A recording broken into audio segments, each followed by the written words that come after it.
El Paso, Texas, being known as the largest border city in the nation, has had an unusual rapid increase in both population and the labor force over the past decades.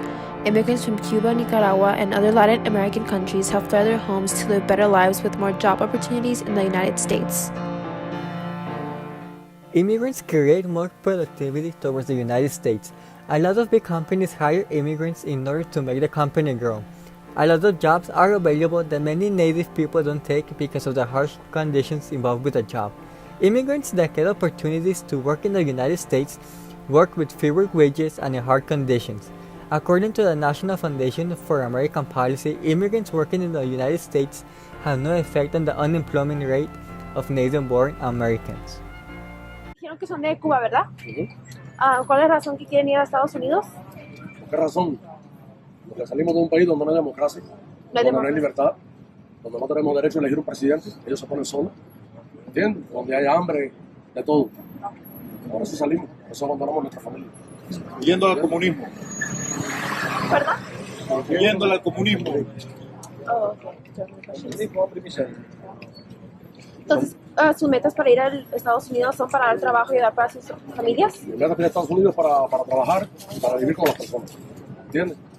Y tener libertad, ¿entiendes? Sentirnos personas libres. Que todos deberíamos ser así en el mundo, libres, ¿entiendes? ¿Y desde cuándo han tratado de pasar por los Estados Unidos? ¿Llevan tiempo aquí o...? Bueno, yo por Cuba tengo 3 salidas ilegales en una lancha, pero la otra vez se me cogió, ¿entiendes? Y aquí ahora estoy en un proceso legal que voy a entrar a Estados Unidos de la mejor manera posible. ¿Y usted vino individualmente o se vino en grupo? Casi vinimos personas que nos conocemos en el camino, ¿entiendes? Y llegamos aquí varias personas juntas.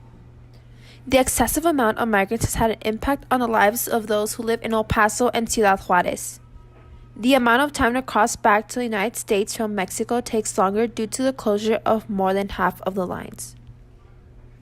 Since some of the personnel is out gathering immigrants, it causes a decrease of working Border Patrol officers when it comes time to cross at the U.S. checkpoint.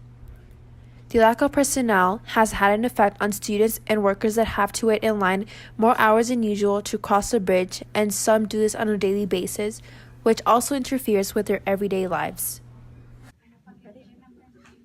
How has the immigration situation affected your daily life? It affected me in the way that some of my classes, I have to attend at 7 in the morning, so I have to wake up early.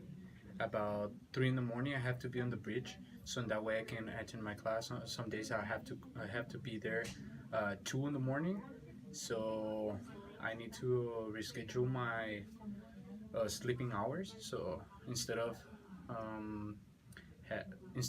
going to bed at 10 in the night, I have to go 8, so in that way I can be prepared for my classes.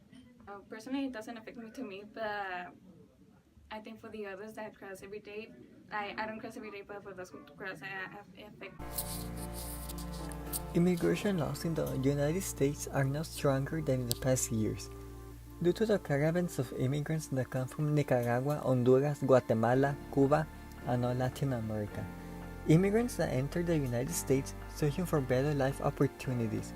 They sacrifice themselves and their families by leaving everything behind, such as their own hometown, house, and close family members. This being said, there are new policies being established which have affected the border and the relationship between the countries Mexico and the United States. These two countries are suffering from the transporting of goods and commerce.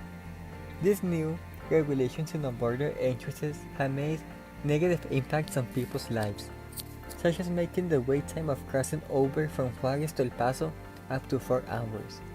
Frustration and tiredness is what brings towards people that cross over, creating negative impacts in their lives. ¿Cómo te sientes con el puente? ¿Te sientes cansado? ¿Frustrado? Bastante frustrado, la verdad. Antes la línea del puente era por lo menos de 40 a 1 hora. Aceptable, se podía hacer. Pero últimamente, con lo que ha estado pasando con todos los migrantes, esa hora se extendió hasta 2 o 3 en los peores casos. Tengo un compañero que hizo hasta 4 horas un día. Eso fue en auto, yo paso caminando. Sí. Pero sí, bastante frustrado, es horrible.